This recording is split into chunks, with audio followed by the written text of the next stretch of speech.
need and that we sort out. Okay. Yeah. Here's another thing. The Prime Minister said for those wanting to come home, now is a good time because there's going to be a window, right, where the pressure is off MIQ for a time. Are you worried that those places are going to get pretty quickly filled by New Zealand citizens deciding this is the time to finally come home, or by new applicants for jobs? Is that your worry, that those who've been waiting might still be? Well, there's various to say there. First of all, I think that the Kiwis that are needing to come home do have had lots of opportunity to do that. And I mean, there'll always be situations where things come up, a family offshore that perhaps now loses a job or something comes up, and there is space, and we've been seeing space consistently since mid-March, so it's not a new thing. And I'm actually part of a group where I can see the needs of Kiwis to come home. I had to join that because my family got COVID, and I was looking at those possibilities. A Kiwi at the moment has got ample opportunity to actually book space. One of the things I think could help also for Kiwis is if they release space beyond the end of July so that Kiwis can actually plan ahead. Because, Kiwis fall into lots of different categories. So anyway, but that's the crux of it. There's loads of space, and it follows a pattern because in the July to October months last year, there was space galore.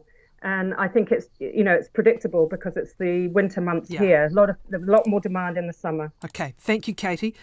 We expect that announcement in the next hour, and we will bring details later on 9 to noon in the next hour of what is in it. Thank you very much, Katie Armstrong, Immigration Advisor with Into New Zealand. 5.5 to 10. Our correspondent in Canada is Salima Shivji, and thanks very much for being with us. Hi there. Unfortunately, Canada is in the grips of a really serious third wave and quite a full response coming in Ontario. That's right. Yeah, the third wave is really unrelenting here. The numbers are quite grim in Ontario, the most populous province where I am right now, regularly posting more than 4,000 new infections every day. The hospital is really at a breaking point. And it feels like we've been a bit stuck in this loop of opening up, letting businesses reopen, then cases are flaring with those more contagious COVID variants thrown in. So provincial leaders of Ontario have been a bit reluctant to implement lockdown measures to shut businesses where transmission is actually happening at workplaces deemed essential. But on Friday, the Premier announced new measures that were really widely panned by public health experts. He decided to close playgrounds outside, which is, of course, where less transmission is happening. He also gave police new powers to stop anybody who is outside, who is not respecting a stay-at-home order, and interrogate them as to why. And, of course, the worry there was that would disproportionately impact people of color.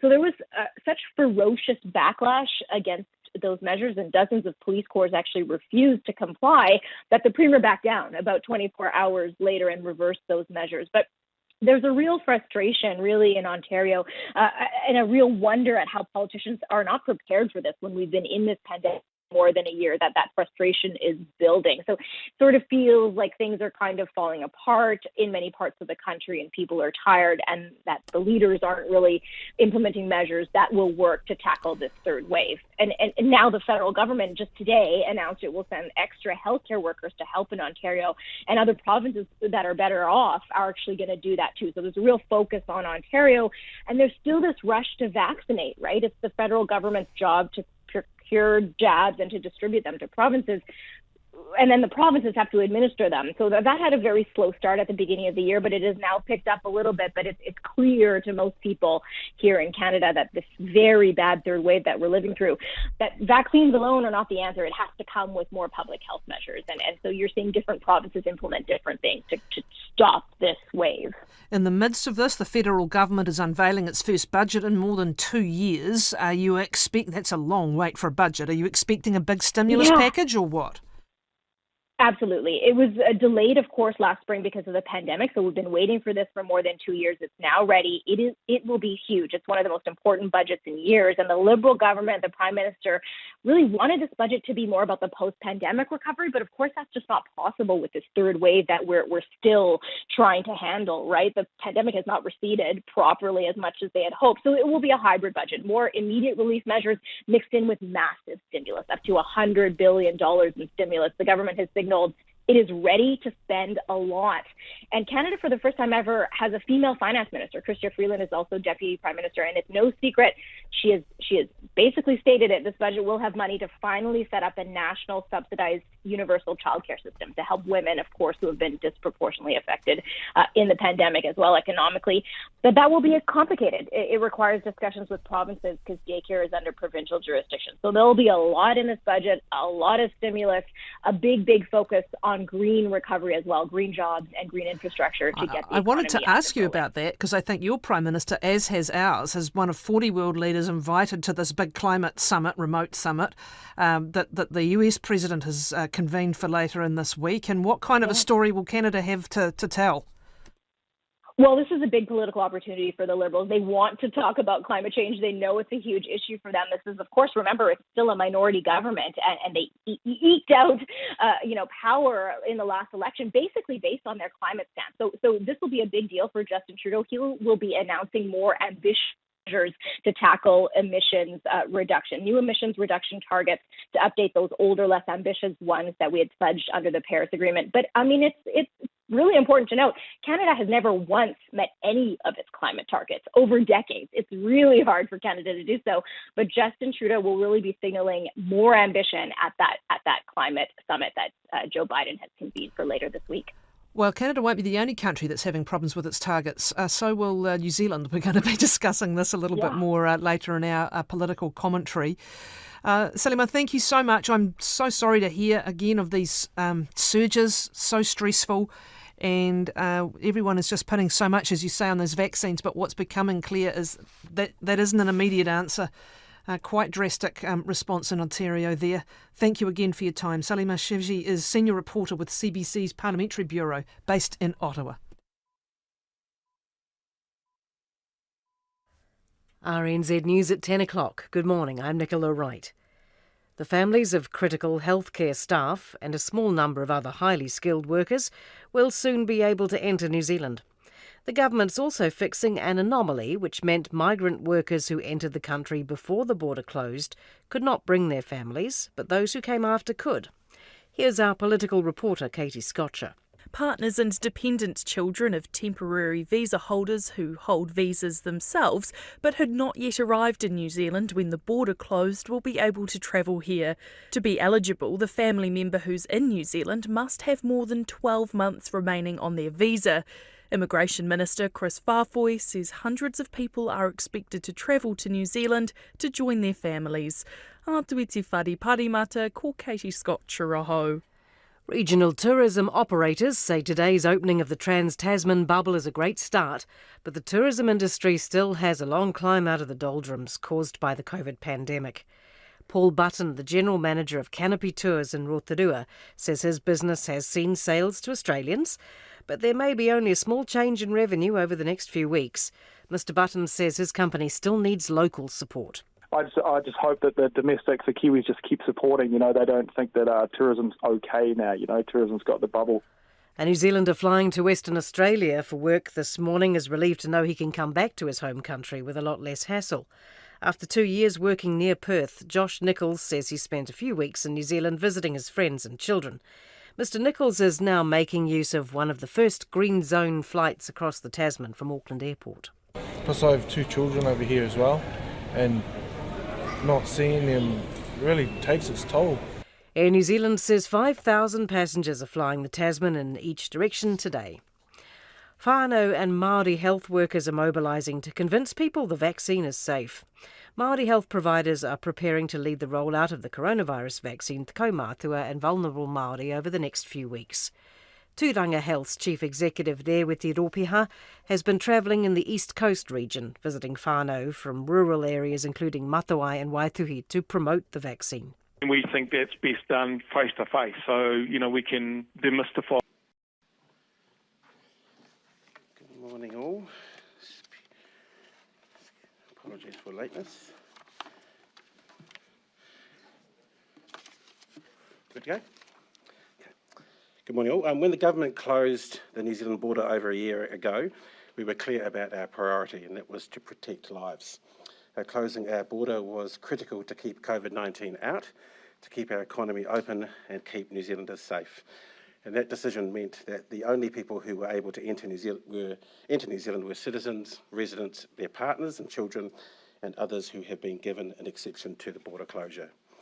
We have phased in a number of those exceptions over the past year, and the majority have been to bring in critical health workers, research, development and infrastructure workers, and critical expertise in our primary sector. But the emergency border closures last March meant some critical health workers who'd planned to have their families follow them had their family members prevented from doing so because of the border closure, which we had to put in place to keep COVID-19 out of New Zealand. Today, we are announcing a new border exceptions, which will reunite hundreds of people caught in that situation, as well as exceptions for a couple of other migrant worker groups caught in the border closures. So, firstly, as of the 30th of April, families of critical health workers will be able to apply for an exception to come to New Zealand.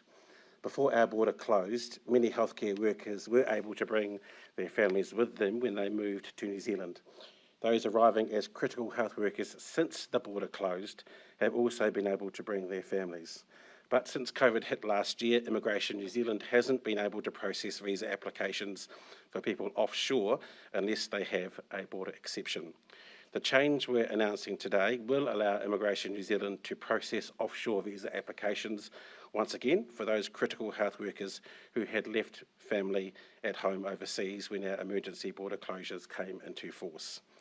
The new exceptions will also allow a small number of other highly skilled workers who are in New Zealand on temporary visas to apply for an exception to bring their families here without having to leave New Zealand to go and collect them. This will ensure we can continue to retain highly skilled temporary workers necessary for New Zealand's economic recovery. And a new border exception is also being created for the families of temporary visa holders in New Zealand, where their family members hold visas but had not yet arrived in New Zealand when the border closed last year. To be eligible for all of these new border exceptions, the family members who are currently in New Zealand must have more than 12 months remaining on their visa. In the past year, we have introduced exceptions that have allowed entry for around 13,000 family members of New Zealand citizens and residents and 1,300 temporary work visa holders and their families who normally live here and were overseas when the border closed. More than 2,500 family members of critical workers have also entered to date. Overall, in the past year and under COVID border controls, we have been able to bring in more than 130,000 people through our MIQ system, the overwhelming majority having been returning New Zealanders with a right to come home. The government has been clear that our decisions on giving people an exception to our closed border has to balance the needs of many industries and sectors, as well as social, cultural and humanitarian objectives. And we have always said that as safe capacity allowed, we would consider what additional groups might be able to come in. These latest exceptions are expected to allow hundreds more migrants to come to New Zealand and join their families. And families will need to go through the border exception process, the visa process, and then secure an MIQ space. So it may still be another few months before these families are reunited, but we hope this provides more certainty for them. We will continuously review our border exceptions, and we may consider further changes at a later date, depending on MIQ demand, the situation with COVID globally, and levels of infection we find coming into managed isolation. It is important that we stagger these new exceptions to minimise the impact on MIQ and continue to allow New Zealanders to come home. No one has been immune from the difficulties of COVID, which has kept families apart all over the world. It has changed the way that everyone has to live. We absolutely acknowledge that there will be still some people having to live in difficult situations because of the border closures. And this is why the government will continue to be mindful of these situations as we safely work through our border-related decisions. Happy to take any questions. So long. Again, it's about getting the balance right. Issues were identified, but also we have to balance the capacity of managed isolation and the health risk of allowing a relatively large number of more people to come in from overseas. So again, key to that is making sure we manage the health risk. The families will still be split. They won't be eligible for these exemptions. How many onshore visa holders still won't be reunited with the families? So we know we've announced 3 groups today. The border exception for those who are highly skilled will be minimal. Those families who had visas before the border closed but weren't able to bring their families, we have said is roughly in the area of about 450 people. Some of those groups may not have 12 months. Some of those people may not have 12 months still available on their visas. They may be able to apply for a new visa, which will take them over that mark. In terms of critical health workers, there is an unknown there. We do have around 6,000 critical health workers in New Zealand at the moment. I think most of those would have come in post the border closure, so would have had their ability to bring their families through. Again, it depends on each family situation. If they do apply, how big their families are and how much space it will take up in managed isolation. Family members who may not have got to the point where they'd applied for visas and had them approved, they won't be eligible. How many of those people are there? How many Sorry, onshore, David, I can't hear the question. How many onshore visa holders are there whose families offshore hadn't got to the point where they'd processed their visa?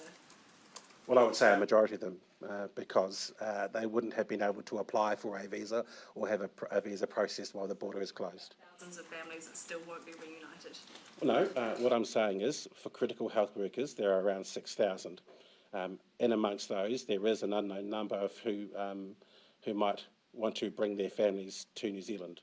Again, they would have to have 12 months or more available on their current visas. Those who don't meet that mark may want to look to apply for a new visa. But when we know around critical health workers, there are around 6,000 currently in New Zealand.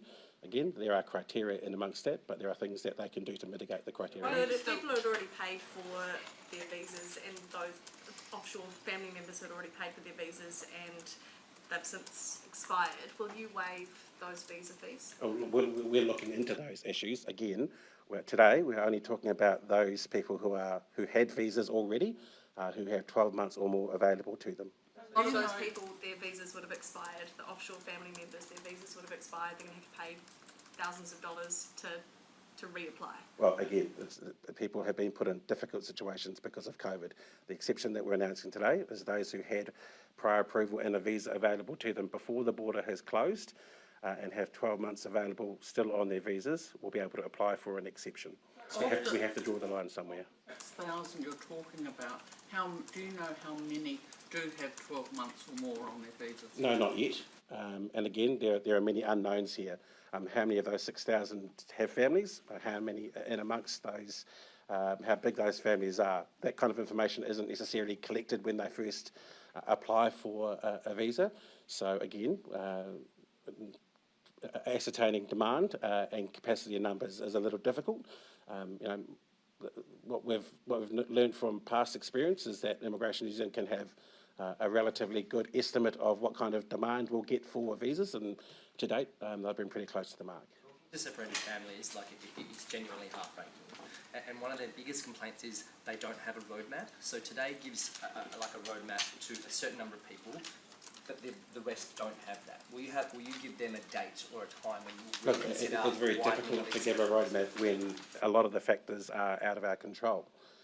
You've seen the government take measures with one particular country recently because of the increased prevalence of COVID within that country. Again, the situation with COVID around the world continues to change and has had its ups and downs. So we are able to, when we balance the health issues and the capacity issues, as we have over the last 12 months, announce these exceptions. Your intention to actually resettle all the families, or are you saying it just won't be possible for Look, it's extremely difficult to balance all of those different factors.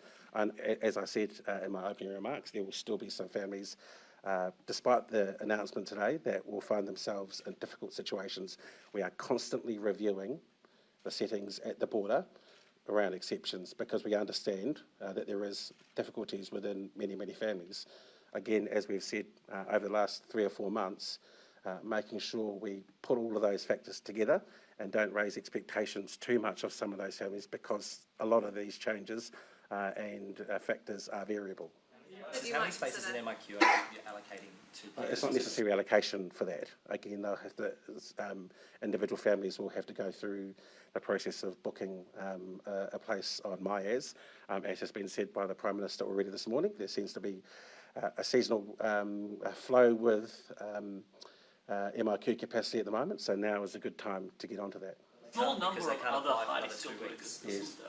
What type of jobs are you talking about there? Oh, look, so the process for them will, if they are onshore, they will essentially have to put themselves through the critical worker exception process to prove that they are critical workers here in New Zealand. People in very senior jobs and companies haven't been able to bring some of their families back. Again, they will have to put themselves through that critical worker process to be able to get a status and then be able to bring their families. And there are criteria there, depending on whether they're here for 6 months or longer. Some of that is salary, and some of that is projects that they may work on.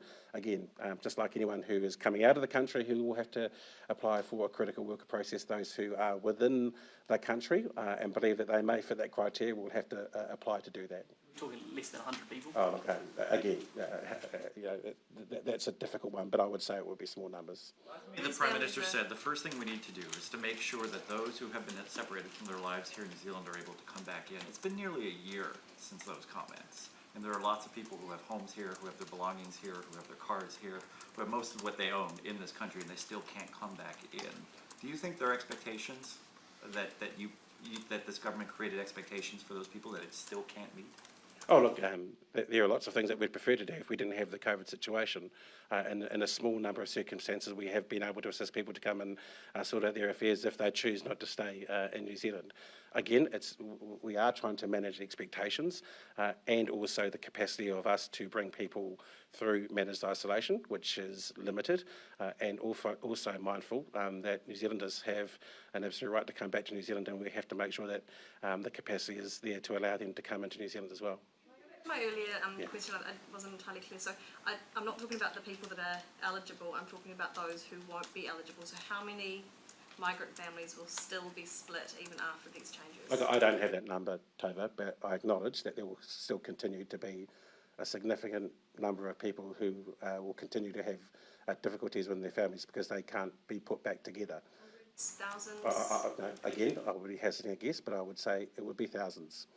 So again, managing that demand and the difficulty and also the capacity of managed isolation and managing the health situation is a very difficult balance to get right. With you on a personal level, but because of decisions and actions that this government has made, thousands of families will still be separated. None of these decisions are easy.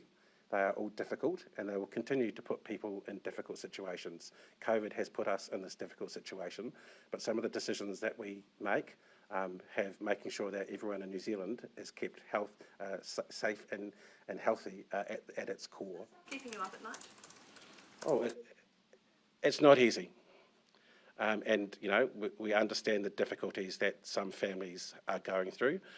But again, keeping our borders tight has been one of our main tools to have the relative freedom that we have at the moment. We understand the difficulties that does cause families. And as I said in my opening remarks, as and when we can put some of those factors that we have to manage together to allow more border exceptions to be available, we can and we will. Should you have prioritised those families over the movie stars and the various skilled workers that have come in, for example, these TV series? Look, Bernard, as I said in my opening remarks, we have let a number of different groups into the country, and the headlines like to talk about the entertainment sector, but overwhelmingly the number of sections that we have let in pertain to the likes of the primary sector. We let 2012 RSE workers in. I would hazard a guess there'd probably be another 2,000 critical workers for the primary sector that have been able to come in. We've let in 13,000, I believe I said, critical workers in through the border while the border is closed. Again, if sectors make the case and can meet the test, then where we can and when we've had the capacity and it is safe, we have allowed exceptions to take place. It is not easy making some of those judgments. We do have criteria for those judgments, but we are supporting the economy by making sure that critical workers can come in.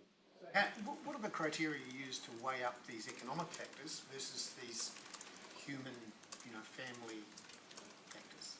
Oh, look, it is. If you look at it for individual people who are applying for critical workers, it is how long they're here, what kind of projects they're working on, how much they earn. how critical it is for their skills here to keep critical infrastructure or services working. Those are the kinds of judgments we make. You balance that up against capacity of the system and numbers through managed isolation, and that is always a difficult balance to find, because we don't own that demand. That could all of a sudden have a surge depending on what happens outside our country. So those are the kinds of things that we take into consideration when managing the border exception process. Does it matter how much somebody earns? Why is that one of the factors in your consideration? Because, again, when we look at the border exception process, which has been in place since I think June last year, making sure that we are only bringing in critical workers is extremely important. That doesn't pertain to health workers. We need the health workers to keep us healthy. But one of the criteria for those who want to come to New Zealand and get a border exception for more than 12 months means that they must have skills and expertise which aren't readily available in New Zealand, and that would usually come at a price. Families be able to apply for MIQ right now, or will they have to wait till they have their visa? I think they'll be able to do all of that. I think they would be able to do all of that concurrently. Give any consideration to carving out MIQ spots for these families, because they have been separated for a year now? They still have that is difficult because they are not a group. They wouldn't arrive as one. So depending on the situation that they are in, how big their family is, everyone will have a different situation. So allowing them to use the capacity that is there now, and I'll reiterate that between now and July and September, there's more capacity there, that each individual family will be in their own individual situation. So managing when they arrive and how many people will depend on their own situation. So when the bubble opened, it was thought family that there exceptions were when the bubble opened from today, it's thought that between 1,000 and 1,200 MIQ spots would have been freed up. Have any of those spots been added onto the network to make room for these migrant families coming over? Look, I understand Minister Hipkins is reviewing what happens to those rooms. I think he's put some aside in case there is an issue with the bubble that started today. And then I think he's looking at reviewing what happens with the remainder as well. Some of them have been identified as to whether they're fit for purpose in the future, but that's a question I think you should probably put more to Minister Hipkins. Consider further family exceptions at a later date depending on the MIQ demand. There's space in MIQ now though, isn't there? There is, and there are other issues other than separated families that we're hoping to be able to use for some of that. Again, individuals or families that will want to come back now is a good time to do that. We're also having discussions with the likes of different sectors, RSEs, for example, about how they might be able to use some of the capacity that is available there. But again, there seems to be some seasonal pattern to the MIQ capacity, and we'd encourage people, if they are looking to come home soon, to use it. What's the state with the wider review of the skilled work visa system? Look, that is, in terms of the skilled migrant category, there is a review of that going to get underway at some stage this year. Our concern with it has been whether or not the settings are right and whether or not we are getting the right kind of skills that we need into the country. We have said in the past, and I'm not going to get into great detail because we're going to let the review to happen, that there has been demand well over that is forecast, and certainly at the lower end of the spectrum of the criteria. So those are the kinds of things that we want to make sure we look at as to whether or not we've got the settings right. Will you be including the residency quota in that? Because at the moment that seems to be empty, or it seems to be blank. Yeah, that will be part of it. Give an example of one. So what happens if a parent offshore had a visa when the border closed, but their child didn't yet? What would happen in that situation? That's a real... So look, Toba, there are going to be 1,001 different scenarios that I'm not going to get into here. My advice to those people who are watching and listening is to go to the Immigration New Zealand website to see what issues they may have in amongst their family. I think the thing that we need to remember that is important about all three categories that we've announced today is they have to have 12 months or more of their visa, their current visa, available to them. Again, if some people who are critical health workers don't meet the mark around there, they are entitled to apply for a new visa. Again, that is a process that they need to go through. Just to clarify, you will waive visa fees for those whose visas No, expire while you I did not say that. I said that is something that could get looked into. Was today's announcement always on the cards for happening today, or were you pressured into it by the demonstrations outside of Parliament and the opposition's moves as well? Look, there has been pressure from the families, I think, and consideration of the availability of managed isolation. So, I note the issues and the difficulties that the families have been expressing to the government, whether that be through the opposition or other channels. But we've worked through this systematically. Today isn't just about separated families, it's about a couple of other issues that we've been dealing with that have come to us from both business and also other advocates. So we made the decision recently and now we're able to make the announcement and give some people some time to get themselves sorted in order for Immigration New Zealand to be able to deal with these applications at the end of this month. Government been prioritising the economy and, over and above reuniting families? The economy we've been attempting to strike the balance between many factors, whether it be economic, cultural, social, or health. Getting the balance right and keeping people safe and healthy has been what we've been trying to achieve. Would you expect that this wider review of the skilled migrant category and the residency quota, would you expect it to include some sort of population limit or target so that our infrastructure matched with our population growth? No. Down between how many are coming in on the skilled migrant visa versus the critical purposes visitor visa, because the terms of that critical purposes visa is by definition 6 to 12 months. So upon entering the country, most of the people who fell into that visa category wouldn't qualify. They would only have 12 months on their visa from the get-go. So what we announced today is for those critical health workers that if they have 12 months or more, we'll be able to apply for the family exception. That came in on this critical purpose visitor visa wouldn't then qualify. So no, but that would depend on the length of their visa. The visa criteria are either 6 months or 12 months. So someone who may have applied for the 12-month, under the 12-month criteria may have got a visa for longer than that period. Again, that depends on the visa application. Are the women's more important than mothers who haven't seen their babies for over a year? Tova, everyone is important. And getting the balance right is difficult. What I would reiterate is that while headlines have focused on small numbers of people who have come in, there are actually thousands of others who have come in who are invisible because they don't get headlines, who have come in at a time to make sure that our economy is moving. Engineer is as much of a slap. I don't think an engineer who's come into the country is as much of a slap in the face to those nurses as the women. As I will reiterate, we've let approximately 13,000 people under critical worker visas come into the country, and making sure we balance the cultural, social, economic and humanitarian needs of people who are in and out of the country who have some form of connection to New Zealand has been the focus of what we've been trying to do over the last 12 months. Me and entertainment ahead of families. No, that's your assertion and I disagree with it. Someone has a six-figure job. They've been offered a six-figure job and they've never been to New Zealand. They are further ahead in the queue than someone. If they have a critical purpose to come to New Zealand for 12 months or longer, because their skills aren't readily obtainable, then we have looked for ways to support the economy for those skills to come to New Zealand and support other infrastructure projects or important pieces of work. Again, this is the balance of making sure we can keep the economy moving and keep people healthy and safe. Part of the definition is how much that person is paid. That part, not necessarily all.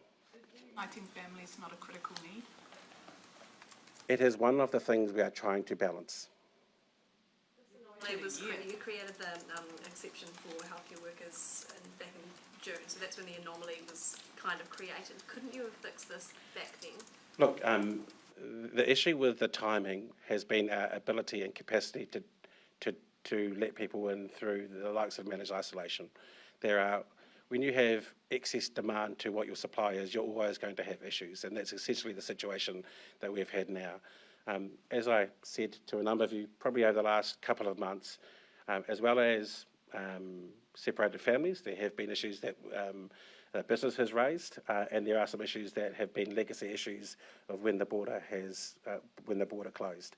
We have brought those three issues together today because we believe now it is safe to do so, and we have the capacity to do that. A lot of these families are probably going to be coming in from India. Are they going to have any problems because of the ban? So the issue with India is an issue that at this stage runs till, I believe, the 28th of April. That takes precedence. What sort of forecasts have you got for the number of people, now the bubble's open, to come in the next year or so? Are we going to get a flood, or is it more of a trickle? Well, again, I think if most people would like the borders to be open, and if they could come, then there would be a flood. But the borders are still essentially closed. Do you have any forecasts from any? Well, that's difficult. I'm sure they would increase. What that would look like depended on what COVID looked like around the rest of the world. We expect if the borders opened soon, then more people would want to come. Just what that would exactly look like, whether the comfort of people to travel overseas is a bit unpredictable at the moment. Thanks, folks.